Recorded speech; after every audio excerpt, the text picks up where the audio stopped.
Suara-suara aneh yang berasal dari tangki air menarik perhatiannya. Tiba-tiba, sebuah tangan besar menghantam kaca dengan keras. Sebelum ia sempat melihat dengan jelas apa yang ada di dalam, ia sudah dikeluarkan dari laboratorium. Eliza dan sahabatnya Zelda sama-sama bekerja sebagai petugas kebersihan di tempat itu. Tugas mereka hanya satu, bersih-bersih lalu pulang. Namun, hari itu berbeda. Dari dalam laboratorium, terdengar jeritan kesakitan yang memilukan. Di saat yang sama, keduanya melihat kepala petugas laboratorium keluar, lalu jatuh berlutut bersimbah cairan merah dari tubuhnya. Zelda ketakutan. Ia menggenggam tangan Eliza dan segera membawanya pergi dari sana. Namun karena mereka adalah petugas kebersihan, tak lama kemudian mereka dipanggil kembali untuk membersihkan kekacauan tersebut. Melihat lantai yang dipenuhi darah, Zelda meminta Eliza untuk segera menyelesaikan pekerjaannya. Ia tidak ingin berada di tempat ini lebih lama. Begitu Eliza menyiram lantai dengan ember air, bersamaan dengan itu juga, keluar dua jari yang terpotong. Tanpa sedikit pun rasa panik, Eliza dengan tenang memungutnya. Zelda sangat ketakutan dan langsung berlari pergi untuk memanggil bantuan. Di saat yang sama, Eliza melihat sesuatu di dalam tangki. Sesuatu yang belum pernah ia lihat sepanjang hidupnya.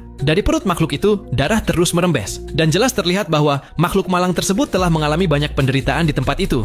Keesokan harinya, karena tak mampu menahan rasa penasaran, Eliza diam-diam kembali masuk ke laboratorium. Ia mengetuk perlahan sebuah telur rebus dengan jarinya. Dan pada saat itu juga, air di dalam tangki mulai beriak. Makhluk itu seakan memahami niatnya. Ia berenang perlahan mendekat dan berhenti tepat di hadapannya. Ketika makhluk itu tiba-tiba menjadi waspada, Eliza tetap tidak bergerak sedikit pun. Dengan tenang, ia meletakkan telur itu dan mulai menjelaskan melalui bahasa isyarat apa benda tersebut. Makhluk itu hanya memahami sebagian, tetapi ia menerima hadiah itu dan kembali menyelam ke dalam air.